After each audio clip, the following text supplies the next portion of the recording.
Mackenzistas, sejam muito bem-vindos a mais um episódio do LegalCast Mackenzie. Meu nome é Ana Beatriz, eu sou a coordenadora do podcast. Eu queria apresentar o João, que é o co-host, E aí, pessoal, tudo bem? e eu gostaria de apresentar a nossa convidada, Ana Lusa Bolivar Dallari. Olá, mackenzistas e aos ouvintes, boa tarde. Eu gostaria de fazer uma breve introdução sobre a convidada. Então, a Ana Luz é doutora e mestre em Direito Internacional pela Faculdade de Direito da USP, pesquisadora do Centro de Estudos e Pesquisas de Direito Sanitário da Faculdade de Saúde Pública da USP, advogada e professora em São Paulo. Bom, pessoal, hoje a gente vai falar sobre saúde digital, né? Tecnologia na saúde. Todo mundo, em algum momento da vida, vai ser hoje afetado pela saúde digital. Então, e cada vez mais. Né? Então, desde uma teleconsulta, uma prescrição eletrônica, a aquisição de um medicamento na farmácia, a aquisição online de medicamento na farmácia, ou também para densidades tecnológicas mais avançadas, né? Como o próprio João falava antes, aqui antes de começar a gravação, das cirurgias robóticas, né? Então, por isso que esse tema ele é relevante e é importante que todos possam entender um pouquinho, porque todo mundo em algum momento da vida se deparou. O conceito de saúde digital ele é muito amplo. Né? Saúde digital, o próprio conceito já há quem questione se esse conceito já ainda continua atual, porque quando tu fala em digital, tu pensa nos dedos, né? Sim. Nas digitais dos dedos, né? Então, por isso que essa saúde, esse termo, saúde digital já estaria desatualizado nesse sentido, porque ele remete a um toque às digitais dos dedos. Eu chamo atenção para esse conceito que ele é amplo, porque ele é amplo porque ele contempla tudo, incluindo informática em saúde. Informática em saúde são as TICs, as tecnologias de informação e informática em saúde. Então, aplicativos, plataformas eletrônicas de saúde digital, tablets, robôs, né? E aí também a internet das coisas. Então, é um conceito que é muito amplo. O Ministério da Saúde, ele publicou uma portaria que institui o programa SUS Digital. E lá tem um conceito no artigo 4º de saúde digital, que ele é amplo, mas ainda assim ele não abrange toda a amplitude que significa a saúde digital. E também inteligência artificial. Obrigada. Bom, eu gostaria de fazer uma pergunta, mas primeiro eu vou partir do princípio, né, da teoria tridimensional do direito do professor Miguel Reale, que diz que o direito é fato, valor e norma, certo? A tecnologia na saúde é um fato, tá bom? Para gerar uma norma, a gente tem que dar um valor para isso, entendeu? Então eu gostaria de saber como que vai ser essa implementação jurídica aliás, como que o direito vai lidar com a tecnologia na saúde, como que o direito vai valorar essa tecnologia? Bom, excelente pergunta, João. Eu acho que, para começar, a gente tem que pensar que é saúde, né? Saúde, ela é um direito que é fundamental e ele, no Brasil, é universal e é um dever do Estado. Né? Então, para começar aí, ele é um direito fundamental. Tá? E ele é regulamentado, começa com a própria Constituição Federal. Lá dos artigos 196 ao artigo 200, né, ele cria o Sistema Único de Saúde, lembrando que o Sistema Único de Saúde ele também comporta o subsistema privado. Depois, e o próprio artigo 197, ele ressalta que saúde é de relevância pública. Então, ele é o único direito no Brasil, na Constituição Federal, que é designado do fato, que no fim é a transformação digital. Né? E o fato é que essa tecnologia tão rápida, ela não acompanha. O que nós temos hoje é um arcabouço bem enxuto para regulamentar a tecnologia em saúde, que ele se assenta, sobretudo, em normas esparsas, né, que não são necessariamente especiais. Né? Então, tem a principal, a especial hoje, que é uma alteração sofrida pela lei orgânica, aquela lei orgânica 8080 que eu falei, porque é a que viabiliza a telesaúde, justamente para evitar essa insegurança do setor privado e também do setor público de poder prestar, né, ações e serviços de saúde digital. Então, além disso, são outros órgãos, né, como a própria ANPD, no sentido da sua competência com relação a LGPD, né? Então, lá na LGPD tem a questão voltada para tratamento de dados pessoais sensíveis como os de saúde, lembrando que na saúde trata-se não só dados de saúde, mas dados genéticos, raciais, orientação sexual e assim por diante. E também os conselhos de classe, com as suas resoluções específicas para viabilizar a teleconsulta, e chama atenção muito atenção para a atuação da Anvisa, né, como fiscalizadora de riscos à saúde, que foi criada com uma lei que cria o sistema de vigilância sanitária no Brasil, voltada para o controle de riscos à saúde. Mas ela tem uma atuação mais voltada também, no caso da tecnologia, para produtos médicos, dispositivos médicos, medicamentos, né, e assim por diante. Então, ela tem as RDCs, as resoluções da diretoria colegiada, que versam sobre esses produtos médicos e essas tecnologias. Certo. Como você mesma disse agora há pouco, a pandemia ela agiu meio que como um catalisador para difundir a tecnologia na saúde, né? E eu queria saber, assim, fim da pandemia, 2024, como que você enxerga hoje em dia a tecnologia na saúde aqui no Brasil? Bom, a pandemia foi uma tragédia, né? Foram mais de 700 mil mortos, pelo menos no Brasil, né? Ela foi uma tragédia humana. Por outro lado, ela também trouxe, como todas as tragédias, né, a própria evolução da tecnologia nas guerras mundiais, toda tragédia humana vem o desenvolvimento também tecnológico, né, como saídas buscadas pelo ser humano. É um caminho sem volta, né? A saúde digital, e a implementação de tecnologias como a inteligência artificial na saúde, ela é um caminho sem volta, né, que veio para ficar. Então, o estágio atual, ainda ele é incipiente no Brasil, né? Primeiro por conta dessa regulamentação rarefeita, né? E amanhã, talvez hoje nós já estejamos atrasados quando for amanhã, né? Porque a tecnologia ela é muito rápida, né? Então, o que se discute hoje? Nós estamos hoje na questão das teleconsultas, das prescrições eletrônicas, né? E o que se vislumbra são tratamentos como point of care, né? E aí por diante, até a própria implementação da inteligência artificial, não só apenas no nível de gestão, mas também no nível de assistência à saúde. Entendi. Perfeito. Bom, essa questão da telesaúde que você estava comentando, ela se atualizou de uma forma muito rápida, né, por conta da pandemia. Se eu não me engano, agora, atualmente, né, existe disciplina vinculada à telemedicina na Faculdade de Medicina da USP. E eu vi uma publicação sua no Instagram que você estava na Sanfran e você estava falando sobre uma disciplina optativa, não é? Bom, eu adoro tecnologia. Eu sou fã da tecnologia e, para mim, a gente precisa viabilizar a implementação da tecnologia.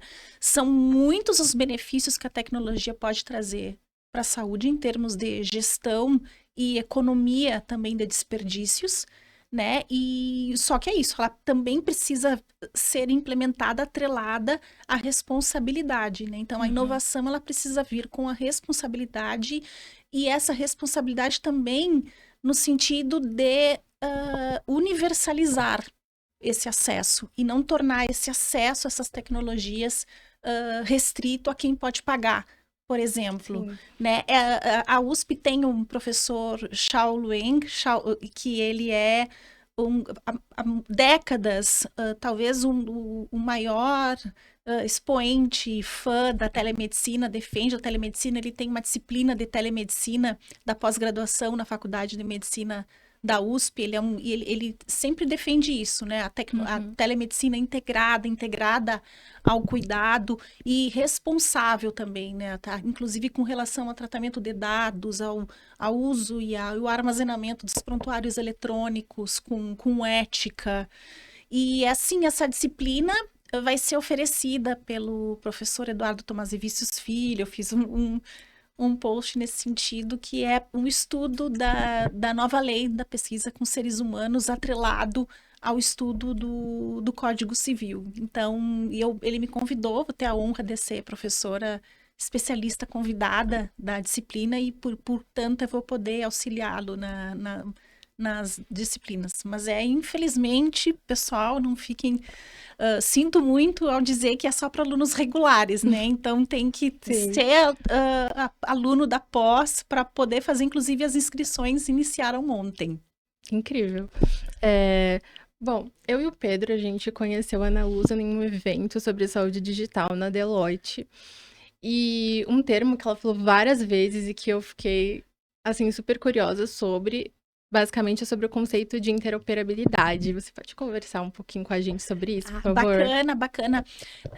Hoje, o que eu tenho percebido é que fala assim, todo mundo fala sobre, na área da saúde, interoperabilidade, mas eu sinto que elas nem sabem o que estão falando, né? Quando falam interoperabilidade. Né? Mas o que é interoperabilidade, né? São 3 tipos de interoperabilidade. Tem uma portaria até do Ministério da Saúde, que quando implementa ali a Política Nacional de Informação em Saúde, depois Estratégia de Saúde Digital 2020-2028, relacionado à Rede Nacional de Dados em Saúde, o Ministério da Saúde tem uma Rede Nacional de Dados em Saúde, ele ditou os níveis de interoperabilidade. Interoperabilidade é para viabilizar a conversa entre sistemas, né? E essa interoperabilidade ela tem que ser semântica. Então, não adianta o meu sistema de saúde enviar dados para o sistema de saúde do João e o sistema de saúde do João não entender o que está acontecendo. Então, interoperabilidade é um mecanismo de informática em saúde, né, para viabilizar essa troca, essa integração entre sistemas, né, por APIs, são integrações entre softwares, mas que permitam o diálogo entre esses sistemas para que essa informação ela possa ser tratada principalmente em benefício do paciente. Então, esse é o que a interoperabilidade deve ser feita. Aí são padrões de diálogo entre sistemas. Então, o padrão usado, por exemplo, no Ministério da Saúde é o padrão FHIR. Então, seria adequado que os outros sistemas também acompanhassem esse padrão para que essa integração entre sistemas possa ser compreensível entre si, para que possa realmente haver uma integração. Sim, senão ia virar uma espécie de torre de Babel do sistema, daqui cada um falar alguma coisa e ninguém entende nada. Exato, ninguém entende nada. Eu vou dar só um exemplo. Por exemplo, a minha mãe, nós somos gaúchos, dá para ver pelo sotaque, a minha mãe é paciente oncológica e por conta das enchentes em Porto Alegre, ela ficou com tratamento suspenso. Então, nós trouxemos ela para São Paulo para dar continuidade à assistência ao tratamento dela oncológico no Hospital Sírio-Libanês. E eu trabalho, sou da área, trabalho, entendo o que está acontecendo, eu sei, eu conheço o assunto, né? E me chamou a atenção que ela não tinha ali um aplicativo na mão com tudo que ela fez no Moinhos de Vento. Ou seja, são hospitais de excelência, né? Então, que incrível chegar no Moinhos de Vento e o médico que atendeu no Sírio-Libanês e o médico que atendeu ela nesse hospital de excelência poder, não, para aí, deixa eu ver tudo o que você já fez para eu dar uma olhada no que eu preciso pedir de exame extra. Porque, de repente, não há necessidade de pedir repetição de exames, né? Por isso que algumas operadoras privadas e plano de saúde estão quebradas, né? Por conta dessa gestão que pode ser melhorada com a saúde digital. Resultado que ela não tinha e ela precisou refazer vários exames que eu sabia que não havia necessidade de serem repetidos ali e que isso seria interoperabilidade também, né? Que bonito o hospital já poder ali avaliar o que já foi feito, né? Para poder direcionar ela para um tratamento mais, não vou dizer barato, porque não é, mas um tratamento mais personalizado para a necessidade dela como paciente ali naquele momento. Essa questão proporciona um desgaste para o paciente que já está vulnerável, que paga altos valores em plano de saúde. Com certeza. Então, é uma situação que ela pode muito bem ser evitada hoje em dia. E aí, basicamente, Exato, são desperdícios que podem ser aliviados com o tratamento inteligente de dados e responsável e seguro, acima de tudo, né? Que seja benéfico. Dentro desse contexto, sobre essa questão de ter os dados do paciente já registrado para ele ter um acompanhamento melhor, como que a saúde digital ela pode democratizar o acesso à saúde no Brasil? Muito. Aliás, essa é um dos grandes, ainda é o maior impasse, né, de viabilizar esse acesso dentro daquilo que eu falei no início, da universalidade, né? Saúde é um dever do Estado, né? E são as diretrizes do SUS. Quando a gente fala em SUS, pensa-se primeiro, não, é o SUS, né? Todo mundo aqui usa o SUS. Essa água que tu tá tomando passou por uma vigilância sanitária que aprovou que nós estivéssemos bebendo essa água. Então, a vacina, né? Então, não, é um sistema lindo, né, que ele é resultado de uma luta democrática nossa, né, do período que se intensificou, esse movimento da reforma sanitária se intensificou na ditadura contra aquele modelo hospitalocêntrico, né, além de todas as violações a direitos individuais, por exemplo, causados pela ditadura, mas isso foi o que impulsionou esse movimento sanitário, que foi o que viabilizou a implementação no Brasil desse sistema que é universal, que é igualitário e que permite também a participação social, né? Então, o SUS no Brasil é o resultado de democracia. Ele não é de esquerda, não é de direita, ele é do Estado Democrático de Direito, né?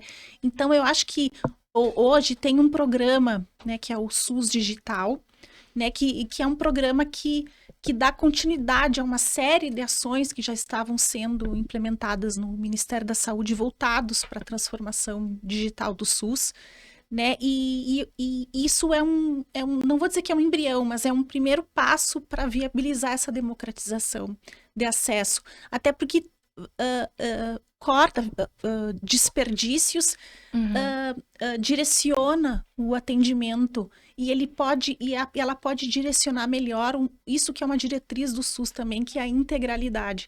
Então, como essa integralidade da visão do paciente, né, pode ser fomentada por meio da tecnologia em saúde.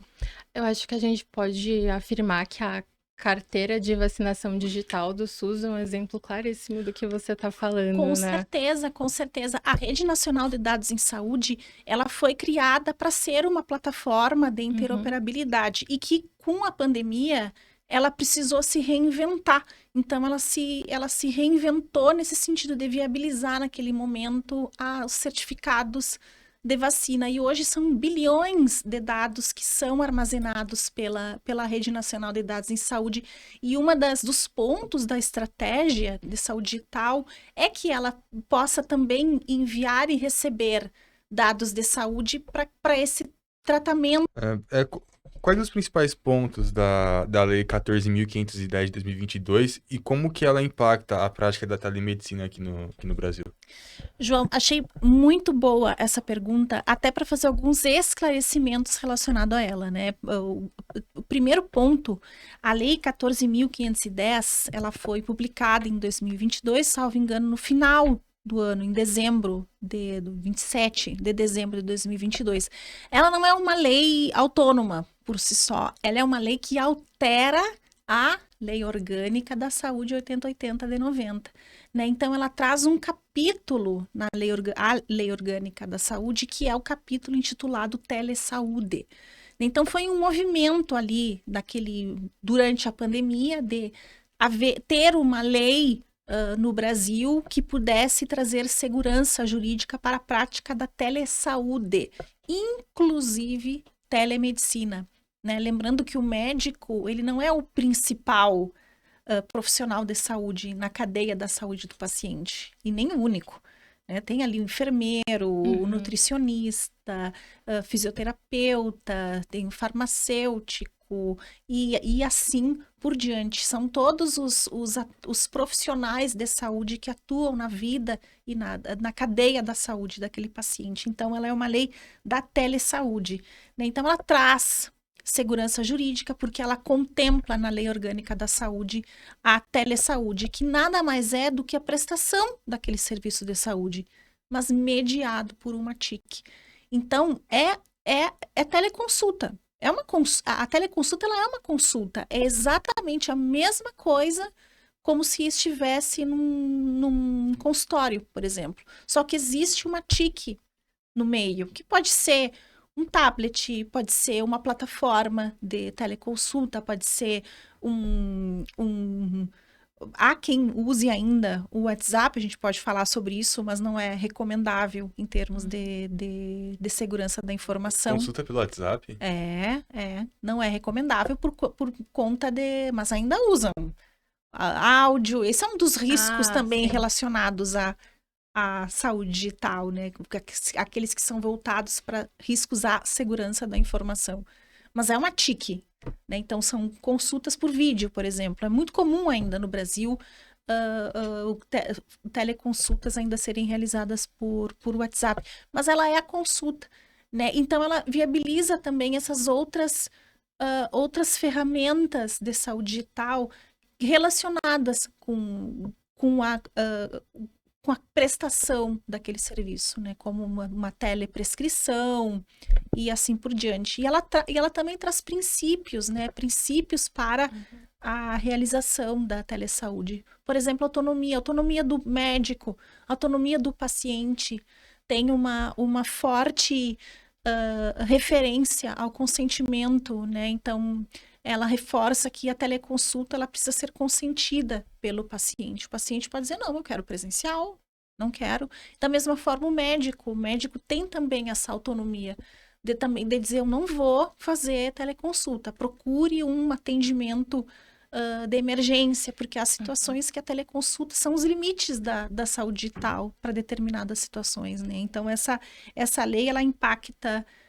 Ela traz segurança jurídica, ela também traz princípios que devem ser seguidos, e ela é uma alteração, nada mais do que uma alteração à Lei Orgânica da Saúde. Então, a Lei Orgânica da Saúde ainda é o Baryshnikov, né? O grande bailarino da saúde no Brasil.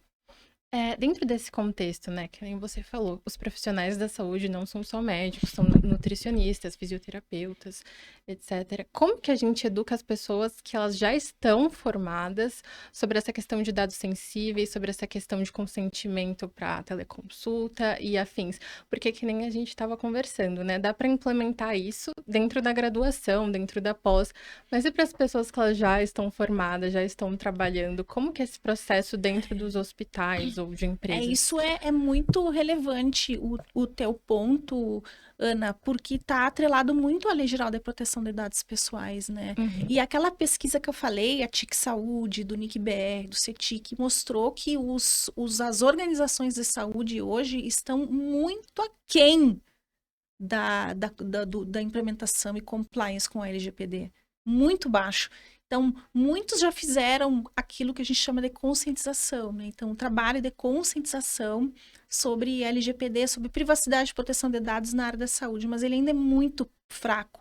Ainda existe um vício de pensar que esses dados são do hospital, quando, na verdade, eles são do titular de dados, né? Sempre foram do titular, né? A organização de saúde é o mero guardião, né, fiel fiduciário dessas informações de saúde. E aí o risco são, de novo, voltados para tratamento irregular de dados tratados na saúde. Eu nem digo dados de pessoais sensíveis de saúde, né, porque são dados pessoais sensíveis tratados na área da saúde, inclusive dado de saúde, né?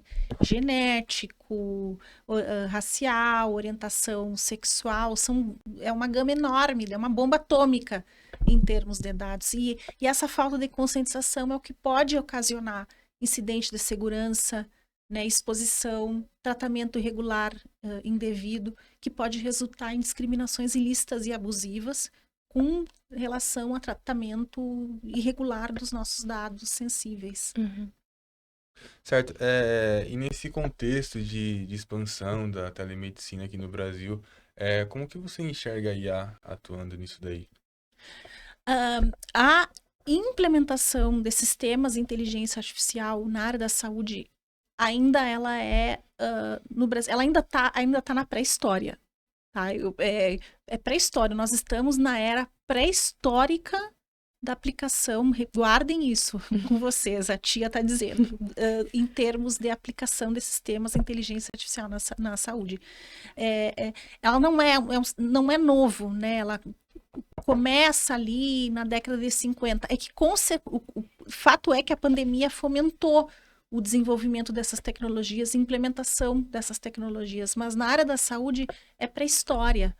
Então, hoje, ela é mais implementada ali nas organizações de saúde a partir de treinamentos próprios, né, com machine learning, deep learning, com dados próprios da própria organização, mas com o boom das novos sistemas, das novas modalidades ou das novas inteligências artificiais, como as linguagens neurais, esses modelos novos que usam fontes de dados da internet, do mundo sem fronteiras, que ultrapassam as fronteiras daquela organização de saúde, né? Então, hoje, ela está mais voltada para a gestão da saúde do que para assistência médica, e assistência também voltada para aqueles algoritmos que detectam e são os algoritmos preditivos, né, que fazem predições de potenciais doenças, inclusive futuras. É por isso que um dado de saúde, ele precisa abranger passado, presente e futuro, para que eu possa também proteger e aplicar os requisitos mais rigorosos da LGPD para essas informações que são detectadas por um algoritmo e que são predições, são probabilidades de tu desenvolver determinada doença daqui 10 anos. Isso já é uma informação de saúde, né? Então, hoje, pré-história, João, pré-história, né? É muito cedo ainda. É uma tecnologia tão rica, tão potente e ao mesmo tempo com tantos riscos, né, caso seja implementada sem esse equacionamento, essa ponderação voltada também para direitos humanos, para dignidade humana e tudo que ela reflete, responsabilidade, ética. Mas amanhã ela vai ser muito rápida a implementação dela, e é muito, muito importante que ela venha acompanhada de algum tipo de regulação. Não porque a Ana Lusa está falando, primeiro porque a Constituição assim preconiza, né, e depois porque é um movimento global, o movimento da regulação, que é mais voltada para riscos, né? O que seriam riscos de aplicação da inteligência artificial na saúde? Quem é que vai ditar esses riscos? Quem é que vai avaliar esses impactos algoritmos? Então, por isso que é muito cedo, mas a gente precisa estar atento também a essa implementação responsável na gestão e na assistência. Bom, em vários episódios a gente fala sobre essa questão de dados, sobre essa questão de tecnologia, e todo mundo pontua a questão da transparência. Então, eu vou concordar com o termo, porque o termo está me passando as informações que supostamente a empresa tem que me passar. Só que eu, por exemplo, acredito que transparência não seja clareza. Então, eu posso passar um termo de 10 páginas, o usuário, o consumidor, o paciente vai ler e vai ficar assim... Ok, né? Então, quando a gente está falando da área da saúde e a gente está falando de um acompanhamento, de um diagnóstico que está utilizando de novas tecnologias, que está utilizando de dados desse paciente, como seria o método adequado de passar a transparência com compreensão? Excelente pergunta. É a pergunta de milhões do momento, né? Para começar, aquilo que nós falamos no início, quem é esse titular de dados? Quem é esse sujeito? Ele é um sujeito que por si só é vulnerável. Todo mundo que precisa de um médico, que tem um problema de saúde, que precisa fazer uma cirurgia, que vai entrar num hospital, ele está vulnerável. E eu me refiro à vulnerabilidade humana mesmo, aquela mais ferida aberta mesmo, que é voltada ao medo de morrer. Medo de adoecer, medo de morrer. Então, essa vulnerabilidade, né, que acompanha a vulnerabilidade jurídica, mas essa vulnerabilidade humana ela é muito enraigada na área da saúde. Então, é aquilo, os consentimentos de 10, 15 páginas com letra Arial 8. Ele vai ler? Ele quer entrar no hospital, sabe? Ele quer ser atendido, ele quer ver um médico, né? Dane-se aquele monte de papel. E às vezes são 4, 5 papéis, né? Então, como tornar esse consentimento um consentimento mesmo, né? Um negócio jurídico, e não apenas uma mera formalidade que a lei e que os códigos de ética e a bioética preconiza e até como sendo um princípio da lei orgânica da saúde voltada para a autonomia do paciente, como facilitar e como é que a tecnologia pode facilitar esse consentimento, né? Agora se eu começo a viajar muito, nem queria viajar muito aqui, mas que bacana um videozinho do metaverso, né? Que possa explicar, que esse paciente possa ver num design, num vídeo, tudo que está escrito naquele... Nossa, eu nunca tinha parado pra pensar nisso. É o tecnologia comigo, gata. Eu acho que não precisa nem chegar tão longe assim no vídeo do metaverso. Acho que só deixar uma linguagem simples e... Linguagem simples, mas com videozinho também. Hoje já tem, o FDA nos Estados Unidos, em algum momento, em pesquisas, ele tem sugestões de videozinhos que podem ser até no tablet. Então, tu lê aquela linguagem simples, mas atrelado a uma tecnologia. Então, como na televisão, um videozinho. Agora aqui você vai reforçar o que está escrito, quais são os riscos, o que você está se submetendo. Né? Isso são ferramentas que a tecnologia pode trazer de fomentar o quê? A autonomia do indivíduo, para que ele realmente consinta e para que aquilo não resulte num vício de consentimento, que é uma nulidade.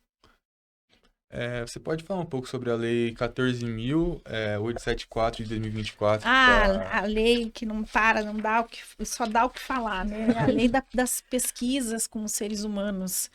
Então, em muito poucas palavras, é uma lei tudão, tá? É uma lei que foi uma iniciativa pleiteada no Senado há uns 8 anos atrás, que era mais voltada para pesquisa clínica com seres humanos, né? E ao longo da tramitação, ela enxugou outras modalidades, outras áreas do conhecimento. Então, ela contempla todas as pesquisas com seres humanos, e não só aquela para medicamento experimental, produto médico e terapia avançada. Então, ela é uma lei ampla, mas, claro, é uma lei que precisa ser regulamentada. Ela cria o Sistema Nacional de Ética em Pesquisa, mas ela não cria na lei. Precisa ter um regulamento que, pelo que a lei indica, é um decreto do presidente da República, né? Então, é um grande avanço, mas que também traz os riscos e também atrelado a engessar a tecnologia numa lei, né? Então, será mesmo que é benéfico uma lei tão completa, tão detalhista, assim, para uma área que é voltada tanto para a tecnologia, lembrando que ela contempla produtos médicos, né? E aí tudo que vocês podem imaginar de produtos médicos, como os chips cerebrais, implantáveis, né? E assim por diante. Bom, quais, de uma forma bem resumida, eu sei que tem a questão do tempo, a gente também edita isso. A gente tem mais, eu acho que 2 perguntas sobre isso, e aí eu sei que tem a questão do seu tempo também. Você quer que a gente pule e já vá para 16? Porque tem as perguntas no Instagram, então a gente pode deixar essa eu acho que no mistério. Acho que dá para ir para 16, sim. Ok. Porque eu já falei, falei que a 16 também é sobre isso. Tá. O que você acha melhor? A gente segue com a 14? E aí a gente pula a 15 e 16? Eu acho que pode ser na 15. A 15. Vamos falar sobre a 15. Perfeito. Bom, como essa lei impacta a relação de pesquisadores Nossa, perdão. Como essa lei impacta na relação de pesquisadores, das empresas médicas, das empresas farmacêuticas no geral e dos pacientes? Bom, ela impacta todos os atores envolvidos na condução de pesquisas com os seres humanos, né? Quando eu digo pesquisas, ela inclui ensaio clínico, né? Uma grande novidade que a lei traz é uma aprovação, isso foi muito pleiteado durante a tramitação, pelos regulatory affairs, né? Que seria uma redução dos prazos para aprovação ética e regulatória e também a questão da aprovação de estudos multicêntricos, que são geralmente aqueles patrocinados por grandes indústrias farmacêuticas por um único CEP. Então, essas seriam as duas novidades trazidas pela lei, redução de prazos e um CEP e aprovação única por um único CEP. Então, não precisa mais 20 CEPs aprovarem o mesmo protocolo clínico. Então, isso seria benéfico para o Brasil, porque deixaria o Brasil no mesmo patamar de outros países que têm menos burocracia para a condução de pesquisas, né? Por outro lado, ela também traz responsabilidades, né? Ela não traz só responsabilidade para a autoridade regulatória, que no caso é a Anvisa, então ela prevê que a aprovação tem que ser feita em 90 dias, né? E a aprovação, no total, acho que dá uns 60 dias, contando recursos e tudo, no CEP, que é o Comitê de Ética e Pesquisa, né? Mas também para o investigador principal, traz responsabilidades para a indústria farmacêutica, responsabilidades claras e também sanções, penalidades, caso essas responsabilidades não sejam devidamente observadas à luz da nova lei. Mackenzistas, devido a algumas questões técnicas, acabamos o episódio de hoje do LegalCast Mackenzie sem o nosso tradicional encerramento. Mas não poderíamos deixar de agradecer a incrível Ana Lusa, que trouxe uma contribuição única para o nosso bate-papo sobre saúde digital. Ela compartilhou casos práticos e ofereceu uma visão atual sobre como as novas tecnologias estão impactando e desafiando o setor regulatório, moldando assim o futuro da saúde no Brasil e no mundo. Para saber mais sobre o trabalho dela, confira os links para o LinkedIn e Instagram que estão na descrição deste episódio. E fique de olho, tem muita coisa boa vindo por aí, com novos temas e convidados especiais. Nos vemos no próximo episódio do LegalCast Mackenzie.